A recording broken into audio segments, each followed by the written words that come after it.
नमस्कार। News been के लिए ये है चोखी बात। मैं हूं हिमांशु कुमार। आज हमारे साथ पैनल डिस्कशन में हमारे पैनलिस्ट हैं लखनऊ उत्तर प्रदेश से कहकशां वकार। आप लेखक हैं, आपने पुस्तक लिखी है, आप आर्टिकल लिखती हैं, आपने आलिमा का कोर्स किया है, आप जिसको महिला मौलवी कह सकते हैं। आप इस्लाम की जो विधि है, जो लॉ है, इस्लामिक लॉ है, उसकी जानकार हैं। और आप अपने लेखों के माध्यम से जो पसमानदा समाज है, जो पिछड़ा समाज है मुस्लिम समुदाय में, उसके लिए आप उसकी शिक्षा के लिए काम कर रही हैं। हमारे दूसरे पैनलिस्ट हैं फयाज अहमद फैजी। आप डॉक्टर हैं, लेखक हैं, अनुवादक हैं, कॉलम लिखते हैं। आप पिछले कई सालों से देश के वंचित समाज के लिए काम कर रहे हैं, खासतौर से मुस्लिम समुदाय में जो पसमानदा कहा जाता है समाज, उसके लिए आप काम कर रहे हैं। आप दोनों मेहमानों का हमारे कार्यक्रम चोखी बात में स्वागत है। नमस्ते जी, बहुत नमस्कार। बहुत बहुत धन्यवाद आपका। जी जी। मैं सबसे पहले सवाल करना चाहूंगा फयाज साहब आपसे कि भारत में जातिवाद मौजूद है और ये माना जाता है कि ब्राह्मणवाद जातिवाद का मूल है। इस हिसाब से जातिवाद सिर्फ हिंदू समुदाय की समस्या होना चाहिए था, लेकिन भारत में जाति हर मजहब में पाई जाती है। और यह भी मजे की बात है कि हर समुदाय, मजहब के आधार पर जो समुदाय बने हुए हैं, हिंदू, मुस्लिम, सिख, ईसाई, वो अपने यहां जाति होने से इनकार करते हैं, जातिवाद से इनकार करते हैं। जैसे हिंदू धर्म की राजनीति करने वाले दावा करते हैं कि उनके यहां जातिवाद मुसलमानों के आने के बाद आया और अब कोई जातिवाद नहीं बचा है। इसी तरीके से मुसलमान अपने भीतर जातिवाद होने से इनकार करते हैं। मैं जिक्र करना चाहूंगा डॉक्यूमेंट्री इंडिया अनटच्ड, जिसमें हिंदू, मुसलमान, सिख, ईसाई सभी समुदाय में जो जातिवाद झेल रहे लोग हैं उनके इंटरव्यूज हैं। और उसमें ये बात साफ साफ दिखाई गई है कि भारत में सभी मजहबों को मानने वालों के बीच जातिवाद मौजूद है। तो डॉक्टर फयाज साहब, आप बताइए कि क्या मुसलमानों में जाति और जातिवाद मौजूद है तो उसका स्वरूप क्या है और उसकी डायमेंशंस क्या हैं, उसके बारे में आज आप बताएं। जी, सबसे पहले तो मैं आपका धन्यवाद ज्ञापित करना चाहूंगा अपनी तरफ से, अपने पूरे समाज, पसमानदा समाज की तरफ से। मैं थोड़ा बताऊं कि पसमानदा कहते किसे हैं। जी। जो अगर संवैधानिक परिभाषा देखें तो जो आदिवासी हैं, दलित हैं और पिछड़े हैं, या जिसको बहुजन कह लें, इनसे धर्मांतरित कालांतर में किन्हीं कारणों से जो इस्लामिक फेथ के हैं, वो पसमानदा कहे जाते हैं। इसमें सिर्फ पिछड़े नहीं आते, दलित और आदिवासी भी हैं, जैसे वन गुर्जर हैं, शेड्यूल ट्राइब और ओबीसी के आरक्षण में हमें जगह दी गई है जी। लेकिन शेड्यूल कास्ट के आरक्षण में धार्मिक पाबंदी की वजह से हम वहां पे नहीं जी। आपने बात की मुसलमानों में जातिवाद है कि नहीं। देखिए, अशराफ जो वर्ग है मुसलमानों में, जो बाहर से आया हुआ है, जो शासक वर्ग रहा है यहाँ पे, उसने ये मिथ गढ़ा और ये मिथ बताया। तो आप मजमूए कानून इस्लामी उठा के देखेंगे, जिसमें पर्सनल लॉ को एडवोकेट करते हैं, बताते हैं, उसमें साफ तौर पे लिखा है कि गैर कुफू में शादी नहीं हो सकती। कुफू एक इस्लामिक सिद्धांत, इस्लामिक विधि का शब्द है, जिसके माने होते हैं शादी ब्याह में हम पल्ला देखना, बराबरी देखना। अच्छा। उसमें जात भी है, देश भी है, और भी बहुत सी चीजें हैं, लेकिन उसमें एक पॉइंट जो है जाति का भी है। अच्छा। तो ये तो एक तरफ तो ये कहता है कि इस्लाम में जातियां नहीं है, दूसरी तरफ इस्लामिक फिक्र की किताबों के हवाले से मुस्लिम पर्सनल लॉ बोर्ड एडवोकेट करती है कि गैर कुफू में शादी मतलब वो मैरिज होगा ही नहीं। अच्छा और अगर हो भी गया तो उसको ये फस्क कर देते हैं।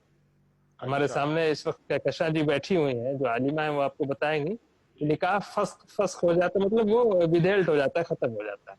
अच्छा, तो नल एंड जब आप वॉइड। जी नल एंड वाइड, जी अब जब आप जाति के आधार पे शादी बंधन की मान्यता देते हैं, उसको रद्द करते हैं, जी और तो ये कैसे माना जाए कि आपके यहाँ जातियां नहीं है। दूसरी चीज, ये बिल्कुल झूठ बात है, मिथ्या है। अशराफ वर्ग ने इसको फैलाया, क्योंकि हर जगह अशराफ वर्ग ही है मुस्लिम नाम पे, हर जगह राजनीतिक पार्टियों में, सामाजिक संगठनों में, दलित आंदोलन में, पिछड़े आंदोलन में, कम्युनिस्ट आंदोलन में, जी नक्सलाइट मूवमेंट में, हर जगह आपको अशराफ ही मिलेगा जो इस विमर्श को बाहर आने नहीं देता है। अशराफ की एक हिपोक्रेसी देखेंगे कि वो हिंदू दलितों का बहुत रोना रोता है, जी हिंदू पिछड़ों के लिए बहुत परेशान होता है, वो जी उसके लिए प्रोग्राम करता है, राजनीतिक हिस्सेदारी की मांग करता है, जय भीम का नारा लगाता है, जी लेकिन इसको अपने कलमा पढ़ने वाले, अपने सहधर्मी दलित, डोम, भंगी, मेहतर, चुड़ियारा, हलालखोर, कोरी, कोयरी, ये सब नहीं दिखाई देते। जी तो अशराफ वर्ग पूरा एक ढोंग रचता है। जी और सच्चर कमेटी की जब रिपोर्ट आई थी तो उसमें सच्चर कमेटी ने चैप्टर 10 में लिखा भी था कि जो है, जो इस्लामिक फेथ या मुस्लिम फेथ के जो मुस्लिम धर्मावलंबी जो दलित हैं, जी शेड्यूल कास्ट, शेड्यूल ट्राइब, इस तरह की जो जातियां हैं, वो हिंदू दलितों से भी जी पीछे है। जी इसको अशराफ वर्ग ने, चूंकि हर जगह वही बैठा है, अखबारों में कॉलम वही लिखता है, और अखबार वाले, टीवी चैनल वाले, मुख्यधारा के लोग उन्हीं को भाईजान को ही बुलाते हैं, शेरवानी पहन के भाईजान बैठ जाते हैं बताने। तो उसने कहा कि देखिए, सच्चर कमेटी की रिपोर्ट कह रही है कि सारे मुसलमान, हिंदू दलितों से भी मुसलमानों की हालत खराब है। और जी मीडिया ने भी, भारतीय जनमानस ने भी, मेन स्ट्रीम के लोगों ने इस बात को सच माना। जी असल में बड़े लोगों से, अशराफ लोगों से शासक वर्ग है, इनका इतना औरा बना हुआ है, जी इनका इतना भौकाल बना हुआ, तो इनसे कोई रेफरेंस नहीं मांगता है। हम जी जब कोई आर्टिकल लिखते हैं, जी मैंने एक आर्टिकल लिखा था मौलाना आजाद का अशराफ शरीफ, तो मुझसे तमाम लोगों ने रेफरेंस मांगना शुरू किया। उसमें जी कुछ पसमानदा, सो कॉल्ड, जो अपने को पसमानदा के लिए हमदर्द बताते हैं, या पसमानदा पे पीएचडी किया हुआ, इस तरह के लोग जो एकेडमिक लोग हैं, जी बहरहाल मैंने उनको वो भी दे दिया, उसमें सांच को आंच नहीं। बहरहाल, तो ये एक मिथ खड़ा किया गया है, ताकि जो सामाजिक न्याय की परिकल्पना है, जी जो सबको समाज में जोड़ने की परिकल्पना है, एक अच्छा राष्ट्र और देश बनाने की परिकल्पना है, जी उससे हमको पीछे किया जा सके, तो ये पूरा, इसको मैं अशराफ चरित्र कहता हूँ। जो अन्यायी, असामाजिक तत्व है ये, अलोकतांत्रिक है, जी ना इनके अंदर डेमोक्रेसी है, ना सेकुलरिज्म है। अशराफ वर्ग के अंदर कुछ नहीं है, ये सेकुलरिज्म, डेमोक्रेसी, इस तरह की सारी चीजों का ये आवरण ओढ़े रहता है। जी और इसके समाज में आप जाएंगे, मुस्लिम पर्सनल लॉ बोर्ड में बैठेंगे, कोई डेमोक्रेसी नहीं। इनके जितने अशराफों के संगठन होते हैं, वो पीढ़ी दर पीढ़ी, बाप बेटा पूरा राजतंत्र होता है। मदरसों के अंदर जाएंगे तो सामंतवाद, राजतंत्र आपको एकदम साफ दिखाई देगा, वहां इस्लाम आपको नहीं दिखाई देगा। तो ये एक झूठ है। पसमानदा आंदोलन लगातार इस पर चोट कर रहा है, और हम इसको लेके आ रहे हैं। और इस्लाम की इस्लामिक व्याख्या, जो उसमें कुफू का सिद्धांत है, या खलीफा होने के लिए कुरैश की जो बाध्यता है, जी अब कुरैश का मतलब आजकल के जमाने में आप समझिए कि शेख सैयद, ये इसकी बाध्यता है कि नहीं, अमीर जो मुसलमानों का नेतृत्व जो करेगा वो कुरैशी करेगा, अच्छा और आजकल के जो शेख सैयद सोकल, तो हम उस पर चोट कर रहे हैं कि नहीं, ऐसी बात नहीं है। योग्यता और मतलब एक जो सामाजिक न्याय की परिकल्पना है, आप समझ रहे होंगे, वो बहुत खुल चुकी है। बहुत हिंदू समाज में बहुत काम हुआ है, लेकिन मुस्लिम समाज में बिल्कुल काम नहीं हो रहा है, और अशराफ इसको आज भी इग्नोर करता है और इस मानने से इनकार करता है। जब हम बीमारी को बीमारी मानेंगे ही नहीं, तो इलाज की बात ही नहीं करेंगे। अगर कोई आपके पास आता है, कोई पेशेंट, और कहता है डॉक्टर साहब मुझे यहाँ दर्द हो, आपने कहा नहीं नहीं ये दर्द नहीं है, खत्म कर, फिर आप उसको दवा लिखोगे ही नहीं। तो जी ये एक पूरी 90% पूरी कुल मुस्लिम आबादी का 90% पसमानदा है। जी उसको ये लोगों ने गुलाम बना रहे, पसमानदा इनकी मिलिशिया बना रहे। ये जहाँ कहे नारे तकबीर लगाए, जहाँ कहे पुलिस से लाठी खाए, जहाँ चाहे ये पसमानदा इनके पीछे जिहाद करे। जी ये जो मतलब इनके सत्ता वर्चस्व के लिए हम जान दें, और इनका सत्ता वर्चस्व मेंटेन रहे। इस संख्या में आप समझिए कि इस देश में 2.5-3 करोड़ से ज्यादा इनकी संख्या नहीं है, और ये 2.5-3 करोड़ का अशराफ जी पूरे 1.25 अरब लोगों को कंट्रोल कर रहा है, जी राष्ट्रवाद के नाम पे, जी सेकुलरिज्म के नाम पे, ये सारा एक ढोंग इस देश के अंदर चल रहा है, पसमानदा आंदोलन इस पर चोट कर रहा है।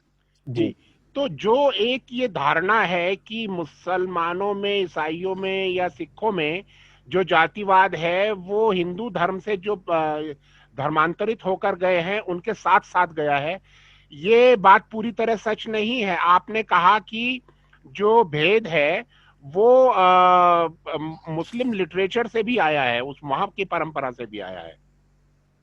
जी देखिए, ये एकदम ये पसमानदा के ऊपर दो बड़े इल्जाम लगाए जाते हैं।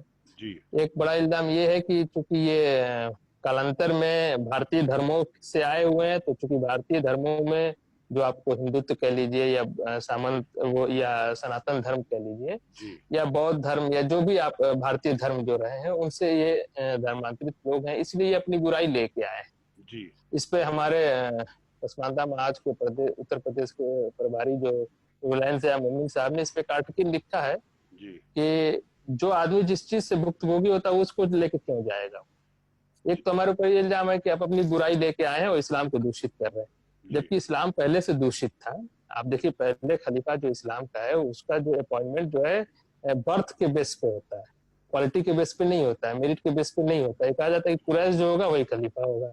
तो जब आपने कुरैश की बात कर ली, बर्थ के उस पर कर दी, तो चाहे दूसरे कबीले में पैदा हुआ या दूसरे जात में पैदा या दूसरे घराने में पैदा हुआ तो खलीफा नहीं हो सकता, क्लेम ही नहीं कर सकता। और ऑलमोस्ट वैस खजरत जिसको अल्लाह के रसूल सल्लल्लाहु अलैहि वसल्लम ने अंसारी कहा, तो उसका एक आदमी साद बिन उबादा जो है वो खलीफा चुन भी लिए गए थे। लेकिन जब तक ये बात प्रकाश में आ जाती है तो इस्लाम का पहला खलीफा जो है इंडिया की परिभाषा करें जाति की हमारे, तो जाति के आधार पर होता है। और ये कहते हैं कि साहब हम ब्राह्मणों से जातिवाद आ गई, या एक दो इल्जाम है कि इनका जो है कहते हैं कि ब्राह्मणवाद से मुसलमानों में जातिवाद आ गई, वरना हम तो बहुत धुले धुलाए थे, पाक साफ थे। और दूसरा ये जो आए हैं नट धोबी भंगी जुला दुनिया कुजरा कसा, ये अपनी बुराई लेके आए हैं। ठीक है, ये ऐसा कहते हैं लोग। जनरल जो जनमानस है, भारतीय जनमानस है, बुद्धिजीवी वर्ग है, लिखने पढ़ने वाला वर्ग है, नीति निर्धारण में जो अपना दखल लगता है उस तक की बात ही नहीं पहुंचने देते। और मैं आपका शुक्रगुजार हूँ कि आपने इस बात को उठाया, और चौकी बात के जरिए से मैं उम्मीद करता हूँ कि बात बहुत दूर तक जाएगी। जी जी जी बेशक। कहकशां जी, मुसलमान समुदाय के लोग ये दावा करते हैं कि उनके मजहब में औरतों को बहुत ऊंचा दर्जा दिया गया है, तो क्या मुस्लिम समुदाय में औरतों की हालत दूसरे समुदायों से बेहतर है, और क्या मजहब ने उसमें कोई रोल अदा किया है, या दावे और हकीकत अलग अलग हैं? नहीं नहीं, मुसलमान औरतों के जैसे बाकी मजहब के मुकाबले में उनको वाकई ऊंचा दर्जा दिया गया है। हाँ, और उनकी हालत बाकी समुदाय से, जो बाकी मजहब है उनसे वाकई बहुत बेहतर है। लेकिन इसमें सिर्फ एक बात ये मैं कहना चाहूंगी कि जो मुसलमान जो औरतें हैं, मुस्लिम औरतें, उसमें जो अशराफिया तबके की औरतें हैं उनकी हालात बेहतर। अच्छा जी, जैसे आप देख सकते हैं मुस्लिम और जो पसमानदा तबके की औरतें हैं, जो पिछड़ी जाति की औरतें हैं, उनके मर्दों की हालात ही बहुत ज़्यादा ख़राब हैं, तो उनकी औरतें भी मतलब बहुत पिछड़ी हुई हैं, उनके हालात भी सही नहीं हैं। मुस्लिम समुदाय की जो जितनी औरतें हैं, अशराफिया तबके की औरतें, उनको तो उस तरह के तमाम हुकूक मिले हुए हैं या उसका वो फ़ायदा उठा रही हैं। आप खालिदा ज़िया बेगम को देख लीजिए, शेख हसीना वाजिद को देख लीजिए, या रज़िया सुल्ताना को देख लीजिए, ये नूरजहाँ को देख लीजिए, ये जितनी तमाम औरतें हैं ये सब की सब, और पाकिस्तान में देखिए बेनज़ीर हो चाहे मरियम हो, जो भी हैं ये सब की सब अशराफिया तबके से ताल्लुक़ रखती हैं। और जो हमारी पसमानदा तबके की औरतें हैं उनकी तो कोई मतलब, उनको तो ऐसा लगता है कोई हकूक़ ही नहीं है उनकी, उनको कोई सहूलत नहीं मिली है किसी तरह की। वजह यह है कि उनके मर्द ही बहुत पीछे हैं, उनकी कौम ही बहुत पीछे है, जिसके मर्द बहुत नीचे दबा दिए गए हैं, जिनको न सियासत में, न समाज में, न तालीमी में, किसी मामले में वो आगे ना हो, उनकी औरतें कहाँ से अपने उस हुकूक का फ़ायदा उठा पाएंगी, उनको हक मिल पाएगा। और इसके पीछे ये जो मुस्लिम समुदाय की औरतें हैं, जो मुसलमान मजहब ने बहुत बड़ा रोल अदा किया है, बहैसियत बेटी, बहैसियत बीवी। ये मतलब इस्लाम एक ऐसा मजहब है जिसने औरतों को वो तमाम हुकूक दिए हैं जो किसी मजहब में मिले ही नहीं, और ना वो मिल सकते हैं उस तरह से। जी। तलाक का हक अगर मर्दों को दिया है तो वहीं खुला का हक औरतों को भी दिया है। जी। और इसी तरह जमीन जायदाद में उनको विरासत का हिस्सेदार बनाया है। तिजारत भी वो कर सकती है, उनको पूरा हक हासिल है। वो बाकायदा अपने क़यादत भी कर सकती है, जंगी मामले में भी जा सकती है। नबी वसल्लम की अज़वाज मुताहरात में से हज़रत आयशा रिज़वाना थी, उन्होंने बाकायदा जंगी कमान सब जंगी क़यादत की उन्होंने। ये तमाम चीज़ें हमारे यहाँ मौजूद है, हुकूक हमारे यहाँ मौजूद है, बहसियत बेटी, बहसियत बीवी, उनको सब कुछ मिला हुआ है, उनको सब कुछ मिला हुआ है। लेकिन इसका जो फायदा है, इसकी जितनी भी फैसिलिटी है, सियासी, तालीमी, समाजी, जो सूझबूझ है, वो उनके पास है नहीं, ना उनके मर्दों के पास उस तरह है। वजह यह है कि तालीम से काफी दूर किया गया, और उनको जो अशराफ तबका जो काफी जिम्मेदार है इन तमाम बातों का, मर्दों को ही इतने पीछे किया। अगर ये सब जो है फैसिलिटियां हम लोगों के मर्दों को नहीं मिल पा रही, तो हमारी औरतों को कहाँ से मिल रही है भी नहीं, ना सियासत में है, ना समाज में है, ना वो इस तरह से कोई मजमून लिखती हैं जिस तरह इनके यहाँ की औरतें राइटर हैं, ये हैं, सब बैठी हुई है जिस तरह, क्योंकि इनके अंदर तालीमी शऊर है, इनको अपने हुकूक पता है, और उनको बाकायदा दिए गए, उनको फैसिलिटी दी गई। हमारे यहाँ हर चीज़ से रोका गया। मजहब की बात अगर हम कहें कि मजहब में किस तरह से पसमानदा समाज के तबके को मतलब ये लोग कहते हैं कि मुसलमानों में ऊंच नीच नहीं है, जात पात नहीं है, इस्लाम में नहीं है लेकिन मुसलमानों में है। इस्लाम में नहीं है लेकिन मुसलमानों में है। तमाम जैसे 4 शादियां हैं, तलाक है, विरासत है, तमाम हुकूक जितने भी इस्लाम ने दिए हैं, उसका अशराफ तबके ने किसी तरह से एतराज़ नहीं किया, उसको बाकायदा और अच्छी तरीके से लोगों को समझाया, लोगों तक पहुंचाया। यहाँ तक कि 4 शादी भी जो है उसको भी उसने मतलब इख्तिलाफ नहीं किया, उसको भी खूबसूरती से पेश किया कि किन वजहों से है, क्या रीज़न है इसका। लेकिन ये जो ऊंच नीच है, जो जात पात है, इसको बाकायदा इस पर हमारे उलमाए किराम, हम अपने उलमाए किराम इसलिए कहते हैं कि पसमानदा तबका भी उनको ही अपना सब कुछ मान रहे हैं। इन्होंने कलम चलाई है बाकायदा उसके खिलाफ, तालीम के खिलाफ, औरतों की तालीम के खिलाफ। फिर हमारे यहाँ तो औरत मर्द को अलग ही नहीं किया, सबको एक साथ डिबो दिया कि इनको तालीम में मैदान में इनको पीछे किया जाए। निकाह के मामले में कुफू का जो लफ्ज़ अभी डॉक्टर फैयाज साहब बता रहे थे, मतलब शादी निकाह ब्याह में हम पल्ला रखना, उसमें बाकायदा लिखा गया कि किस तरह से पीछे की, मतलब कौन किसके बराबर है, कौन किससे निकाह कर सकता है, कौन किससे नहीं।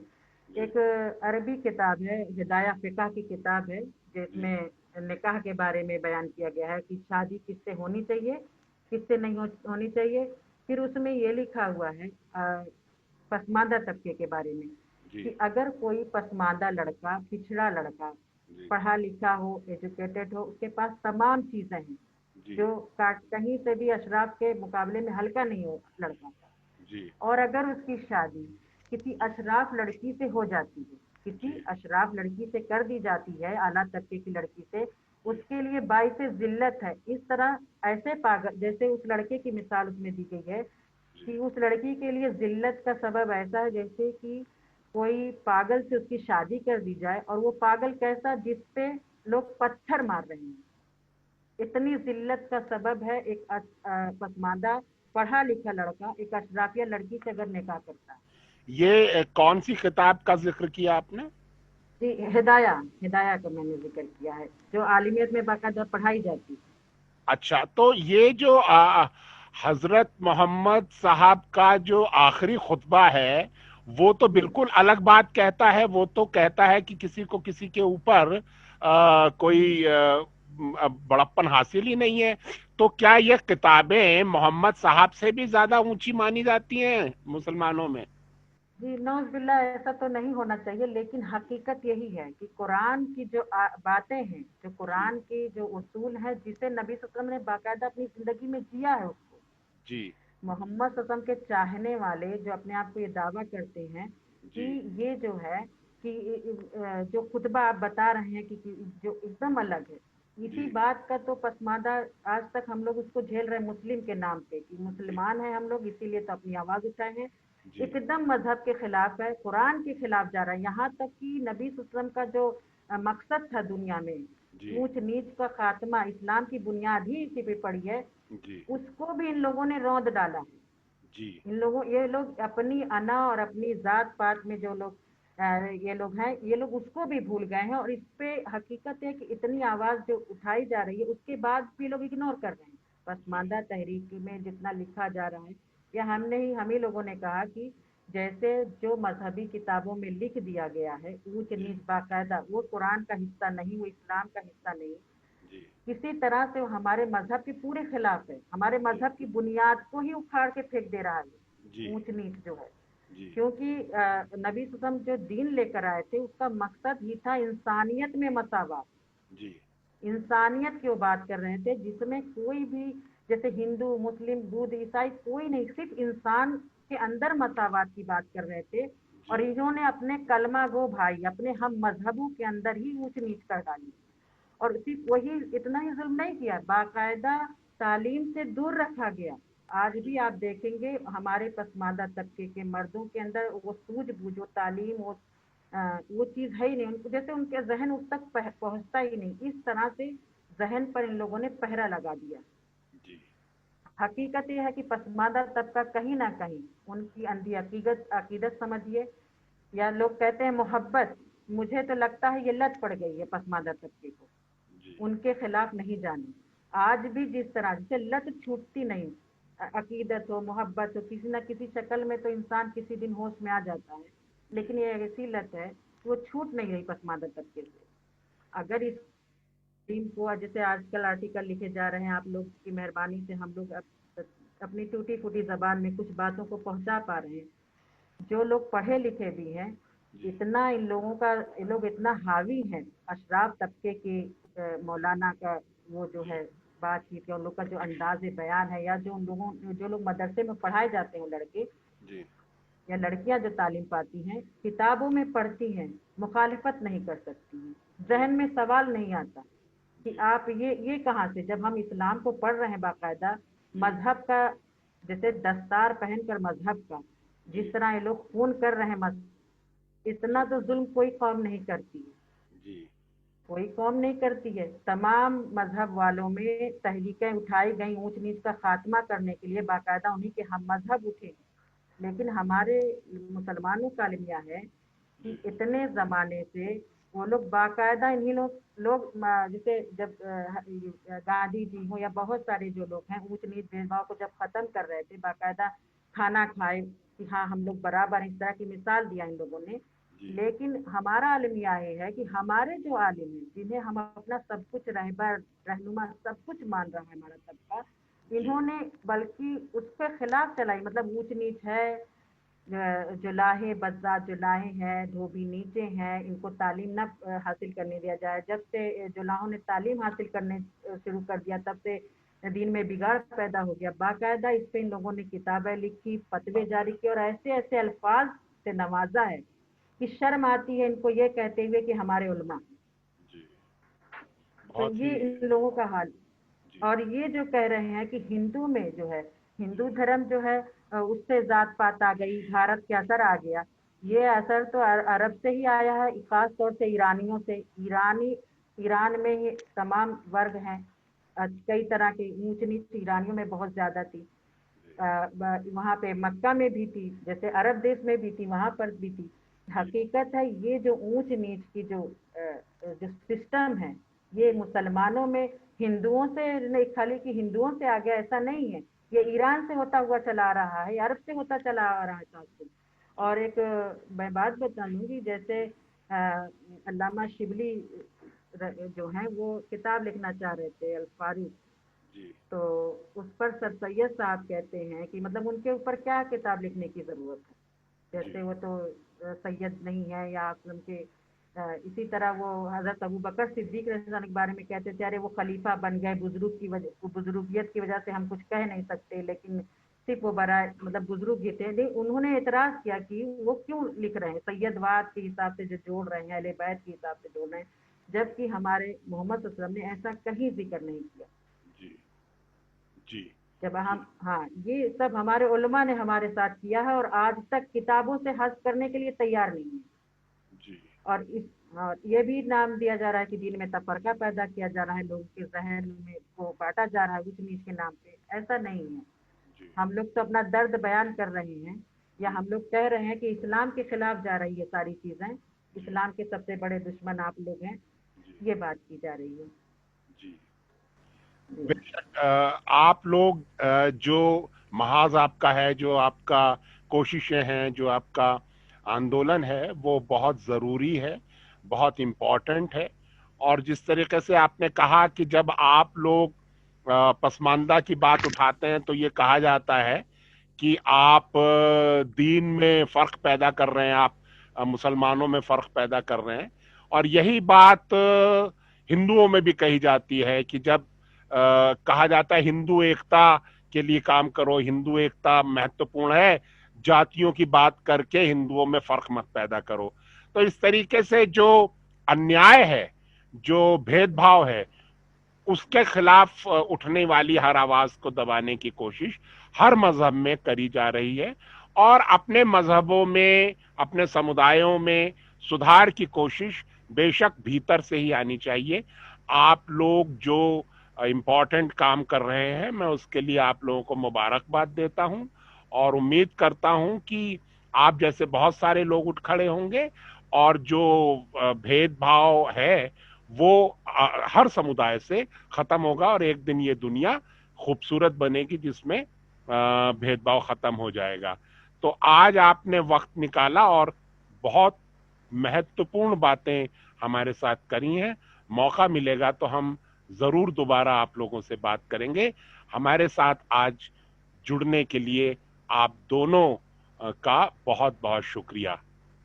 नमस्कार। बहुत बहुत धन्यवाद। नमस्कार।